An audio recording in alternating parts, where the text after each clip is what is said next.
eu venho por meio deste momento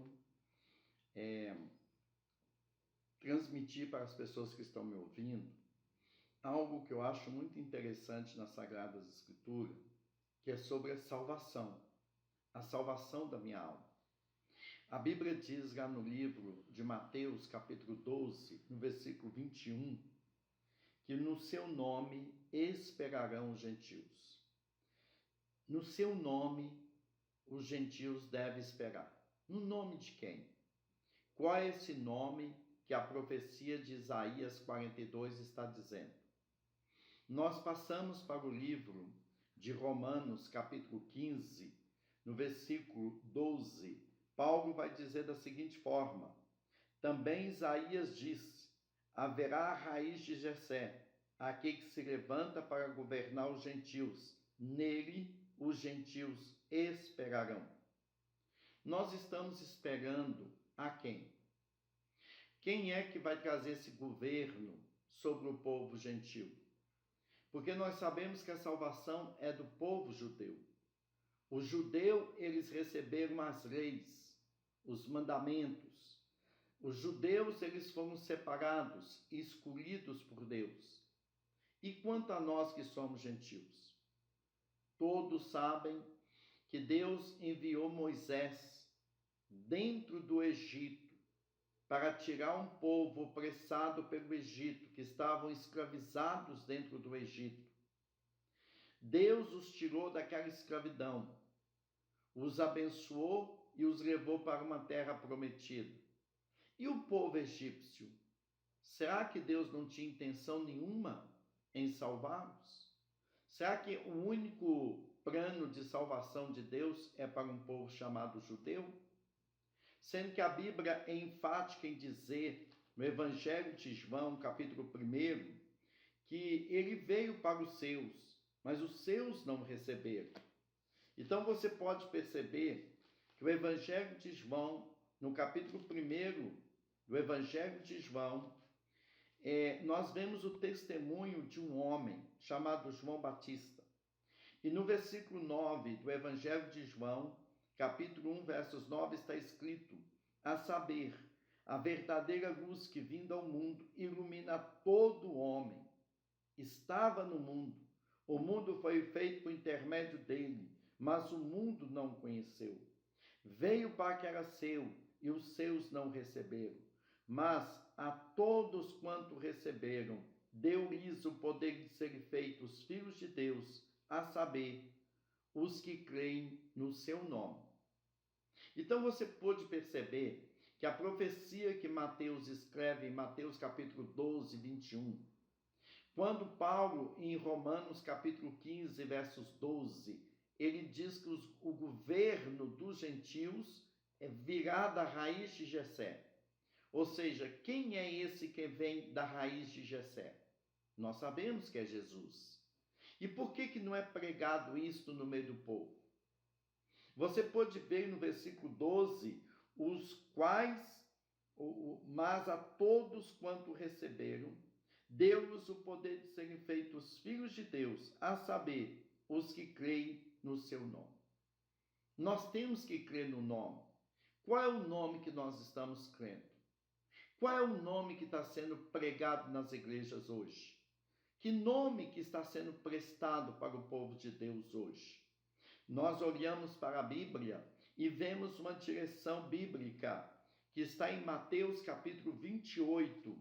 Mateus capítulo 28, a partir do versículo 16 está escrito: seguiram os 11 discípulos para Galiléia, para o monte que Jesus lhe designara. E quando viram, o adoraram, mas alguns duvidaram. Jesus aproximou-lhes e falou-lhes, dizendo: toda autoridade me foi dada no céu e na terra. Ide, portanto, fazeis discípulos de todas as nações, batizando-as em nome do Pai, do Filho e do Espírito Santo. O versos 20. Ensinando-os a guardar todas as coisas que eu vos tenho ordenado, e eis que estou convosco todos os dias até a consumação do século. Você vê que, a partir do versículo 16, há uma direção espiritual. dada pelo próprio Senhor Jesus. E os pregadores, eles falam unicamente do versículo 19, dizendo: ide, portanto, fazeis discípulos de todas as nações, batizando-as em nome do Pai, do Filho e do Espírito Santo. Mas o que mais me intriga é que aqui está pedindo o nome. Porque a palavra nome, ela está no singular, indicando que Pai tem nome, Filho tem nome. Qual é o nome do Pai? Qual é o nome do Filho? Nós sabemos que é Jesus. Se o Pai é Jesus, se o Filho é Jesus, se o Espírito Santo é Jesus, como o versículo 20 está escrito, ensinando-os a guardar todas as coisas que eu vos tenho ordenado. O que nós temos guardado no nosso coração? Porque nós podemos ver que o Evangelho de Marcos, capítulo 16, a partir do versículo 14, está escrito: finalmente apareceu Jesus aos 11, quando estavam à mesa, e censurou-lhe a incredulidade e dureza de coração, porque não deram crédito aos que já tinha visto ressuscitado. E disse-lhe: ide por todo o mundo, pregai o evangelho a toda criatura. Quem crê e for batizado será salvo, quem porém não crê será condenado. Por que a mesma direção no evangelho de Mateus é dada no evangelho de Marcos? Nós sabemos que Marcos era um discípulo de Paulo, não andou com Jesus, mas ele vem trazer uma explicação, porque nós vemos também que Lucas, no seu capítulo 24 de Lucas, ele vem trazer também a mesma direção. Lucas, capítulo 24, 44. A seguir, Jesus lhes disse: são estas palavras que eu vos farei, estando ainda convosco, que importava se cumprisse tudo de mim está escrito na lei de Moisés, nos profetas e nos salmos. Então lhes abriu o entendimento para compreender as Escrituras. E lhes disse: assim está escrito, que o Cristo havia de padecer e ressuscitar dentre os mortos no terceiro dia, em que em seu nome se pregasse arrependimento para a remissão de pecados a todas as nações, começando de Jerusalém. Vós sois testemunhas destas coisas. Observa o relato de Lucas. Lucas também foi um discípulo de Paulo, andava com Paulo, e ele vem e traz uma direção espiritual, uma direção para o povo chamado povo de Deus, escolhido e separado por Deus. E por que essa direção não são cumpridas? Por que nós temos visto pregadores que não cumprem a palavra de Deus? E as pessoas vão nos templos, vão nas igrejas, participam de cultos, olham e vê tudo, mas não praticam o que está escrito. Porque não é levado em conta o que está escrito. O que é levado em conta são teólogos, teologia, bacharel de teologias, que leiam e estudam a Bíblia e pregam o que bem quer. Não falam da verdade que está contida na Sagrada Escritura. Jesus, quando ele dá essa direção, ele dá essa direção para os seus discípulos, para os seus apóstolos, que eles deveriam pregar no seu nome. Quando nós olhamos que a palavra de Deus vem em Atos, onde há a descida do Pentecostes, Atos capítulo 2, todos estavam reunidos naquela casa, cerca de 120 pessoas. Quando Jesus ele se manifesta, a ordem que ele dá para aqueles discípulos? Ficai até que do alto sejais revestidos do poder. A Bíblia diz em Atos capítulo 1, versículo 8, mas recebereis poder ao descer sobre vós o Espírito Santo, e sereis minhas testemunhas, tanto em Jerusalém como na Judeia, na Samaria e até os confins da terra. O Espírito Santo, ele desceu sobre a minha vida, ele desceu sobre a sua vida para te fazer testemunha. Testemunhar o quê? Testemunhar o que a Bíblia diz. tudo com respeito a Jesus. O testemunho da palavra de Deus. Porque você vai ver que o primeiro culto, quando eles recebem a unção espiritual, quando eles recebem os dons espirituais, quando o Espírito Santo vem sobre aqueles homens, eles vão fazer o primeiro culto. E a Bíblia diz aqui que esse primeiro culto teve cerca de 3.000 pessoas.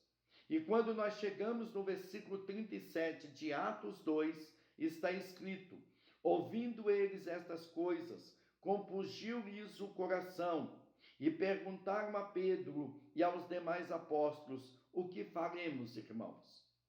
O que significa este versículo? O que significa compungir o coração? Aquelas pessoas foram quebrantadas pelo poder do Espírito Santo. Todas elas se compungiram porque elas sentiram necessidades de Deus. E elas perguntam: o que faremos? E qual foi a resposta de Pedro e João? Respondeu-lhe Pedro: arrependei-vos, e cada um de vós seja batizado em nome de Jesus Cristo para a remissão dos vossos pecados, e recebereis o dom do Espírito Santo. Ele vem no versículo 39 e continua: pois para vós outros é a promessa, para os vossos filhos, e para todos os que ainda estão longe, e para quantos o nosso Senhor Deus chamar. Irmãos, nós estamos na posição de sermos chamados, porque muitos cristãos hoje no mundo não têm um coração compungido, não se quebrantaram, não sentiram real a sinceridade com Deus, e tão pouco menos uma necessidade de um quebrantamento espiritual, porque as pessoas não estão ensinando o que a Bíblia fala. A Bíblia está dizendo que o primeiro batismo foi no nome do Senhor Jesus. E por que eles batizam em nome do Pai, do Filho e do Espírito Santo? Sendo que Pai é pronome de tratamento, Filho é pronome de tratamento. Não é nome. O nome é Jesus. Em todo Atos dos Apóstolos está os batismos, e nenhum batismo foi invocado Pai, Filho e Espírito Santo. Todos os batismos na Bíblia têm um nome, e esse nome é Jesus. E por que muitas pessoas não são batizadas conforme o batismo bíblico? Por que esses pastores não abrem a mente para entender o que a Bíblia está falando? E se você vai pregar o que eu estou pregando, se você vai falar o que eu estou falando, é escândalo, porque as pessoas não aceitam a leitura da palavra de Deus. O que Jesus ordenou? João 5,39. Examinais as Sagradas Escrituras, porque julgais ter nelas a vida eterna, e são elas mesmas que testificam de mim. Você ouve pastores, mas não examina o que eles estão pregando.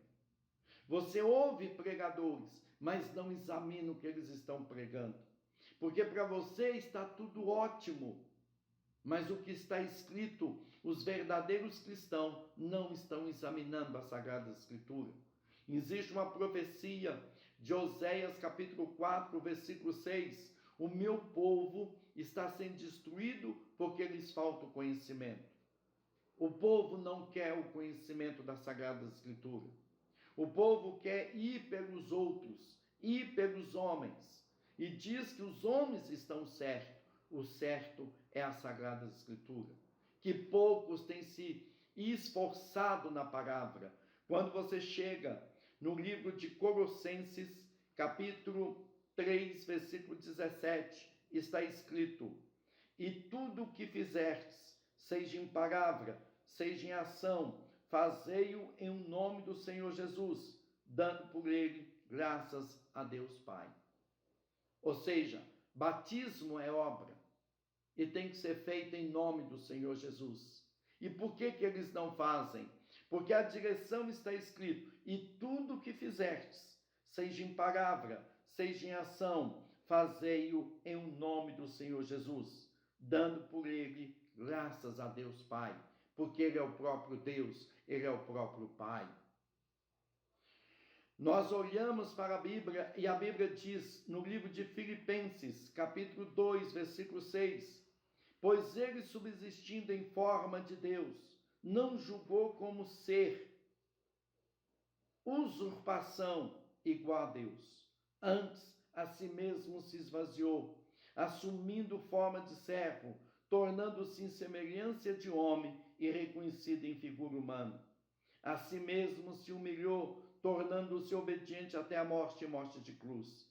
Pelo que também Deus exaltou sobremaneira e lhe deu o nome que está acima de todo nome, para que ao nome de Jesus se dobre todo o joelho, nos céus, na terra e debaixo da terra, e toda língua confesse que Jesus Cristo é o Senhor, para a glória de Deus Pai. Por que está escrito para a glória de Deus Pai? Por que Jesus teve que se submeter? Por que a Bíblia está dizendo que Jesus, como Deus, ele não usou por usurpação o ser igual a Deus. Antes a si mesmo se esvaziou, tornando servo, obediente até a morte, morte de cruz.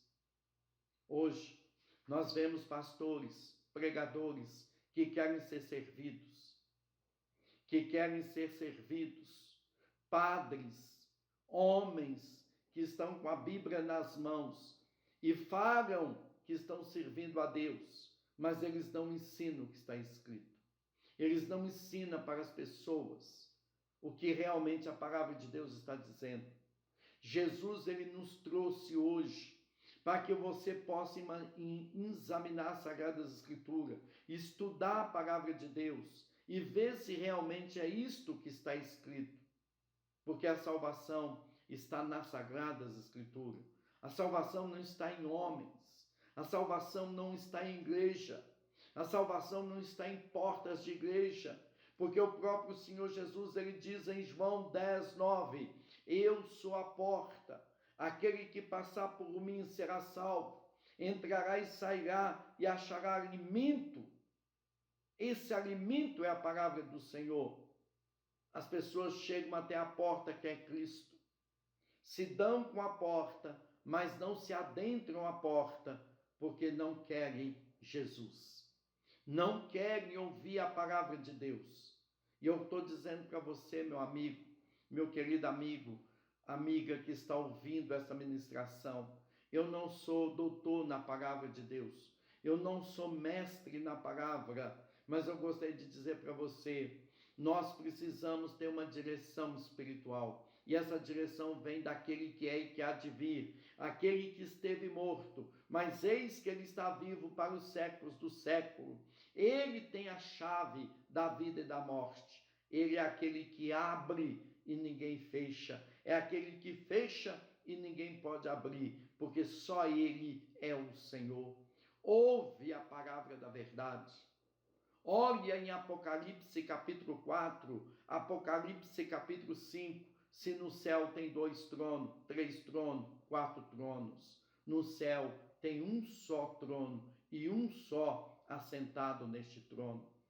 Eu te agradeço por você ter me ouvido, te agradeço e você busque entender, busque compreender o que está escrito. Se você quiser detalhes, se você quiser estudar a palavra, se você quiser me ouvir mais, inscreva-se. Vamos participar juntos, em nome do Senhor Jesus. Eu agradeço hoje e sempre. Amém?